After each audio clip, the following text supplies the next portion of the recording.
दोस्तों, क्या आपने कभी सोचा है कि जब सर्दियों का मौसम आता है तो अचानक से हार्ट अटैक के केसेस जो हैं वो क्यों बढ़ने लगते हैं।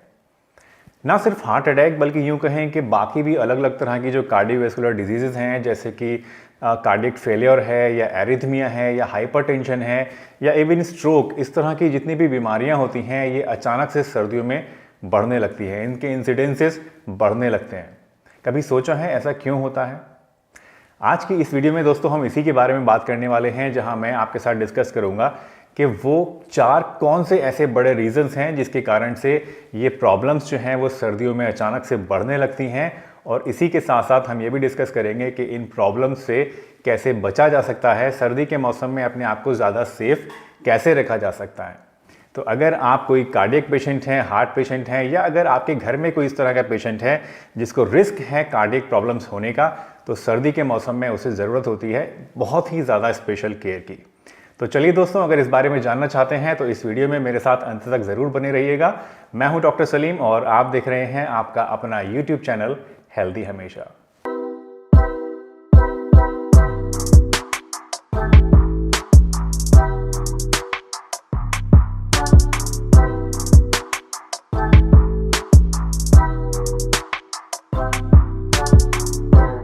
दोस्तों, अगर हम स्टडीज़ की बात माने तो करीब 31% तक हार्ट अटैक होने का खतरा बढ़ जाता है सर्दी के मौसम में।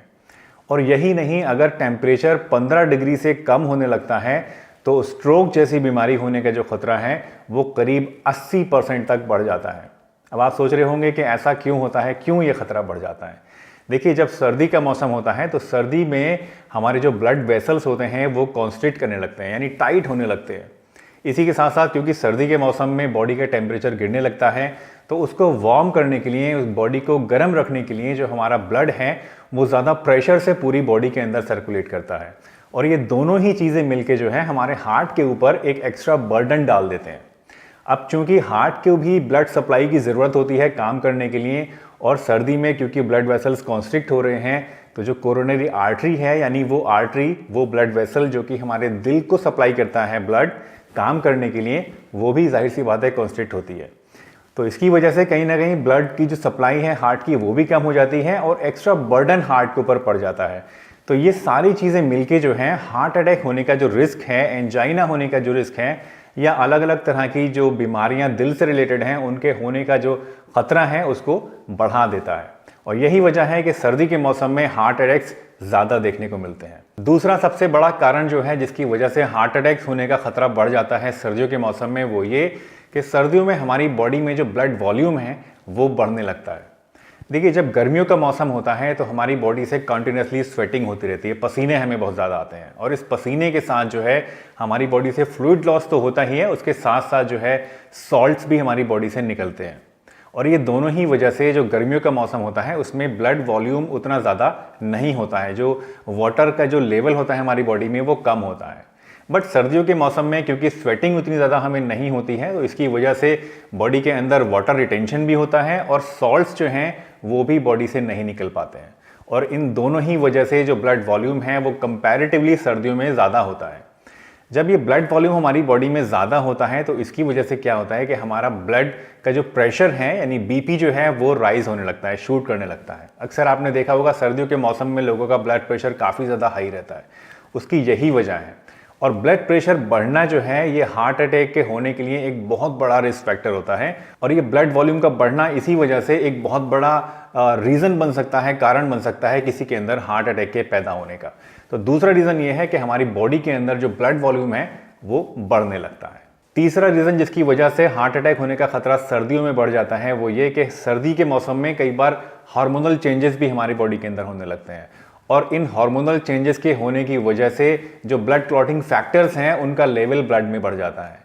और जब ये ब्लड लेवल बढ़ता है इन क्लॉटिंग फैक्टर्स का, तो उसकी वजह से बॉडी के अंदर जो क्लॉट फॉर्मेशन होने की या थ्रोम्बस बनने की या खून का थक्का जमने की अगर आप बात करें, तो खून का थक्का जमने के जो चांसेस होते हैं वो बढ़ जाते हैं, और इसी वजह से हार्ट अटैक होने का खतरा भी सर्दी में बढ़ जाता है।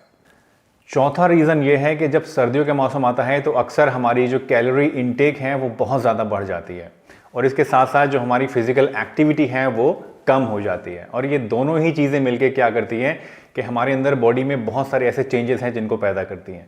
जैसे कि हमारा जो मोटापा है वो बढ़ने लगता है, वेट हम गेन करने लगते हैं, जो हमारा ब्लड प्रेशर है वो बढ़ने लगता है। इसके साथ साथ कुछ वैस्कुलर चेंजेस हमारी बॉडी के अंदर होने लगते हैं।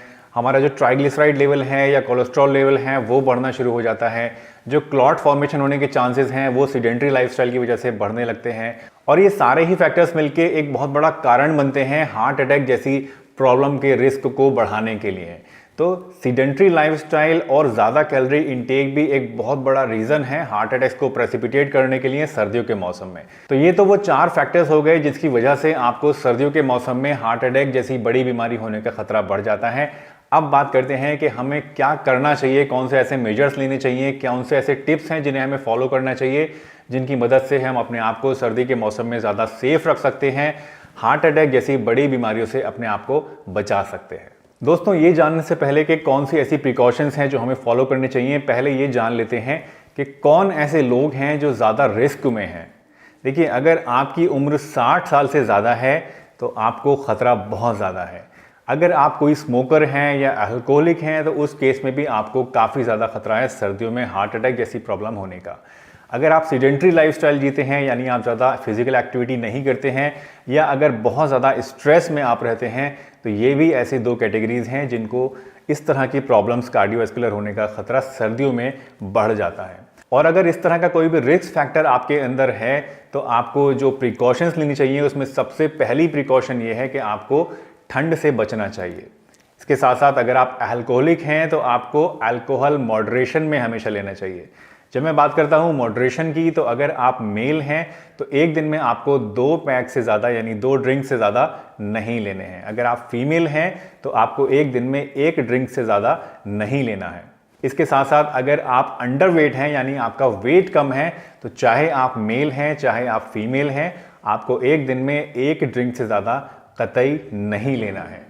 अगर आप स्मोकर हैं तो आपको स्मोकिंग छोड़नी चाहिए। आपको सर्दियों के मौसम में सॉल्ट इंटेक जो है वो कम लेना चाहिए, यानी कम से कम नमक आपको इस्तेमाल करना चाहिए सर्दियों में। इसके साथ साथ जितनी ज़रूरत हो उसके हिसाब से आपको पानी भी पीते रहना चाहिए। अक्सर सर्दियों में हम पानी बहुत ज़्यादा कम पीते हैं और इसकी वजह से हमारा जो ब्लड है वो काफ़ी थिक हो जाता है, गाढ़ा हो जाता है, और इसकी वजह से जो क्लॉट होने के चांसेस हैं ब्लड के अंदर वो बढ़ जाते हैं। तो पानी आपको पीते रहना चाहिए। हर 1-2 घंटे में 1 गिलास आपको पानी पीना चाहिए, जिससे आपको यूरिन भी आए और बॉडी से सॉल्ट वगैरह भी आपके निकल जाए। इसके साथ साथ आपको अगर कोई स्ट्रेस है तो कोशिश करिए उस स्ट्रेस को कम करने की। आउटडोर एक्टिविटीज़ आपको नहीं करनी चाहिए। मॉर्निंग वॉक या इवनिंग वॉक या जॉगिंग से बचना चाहिए।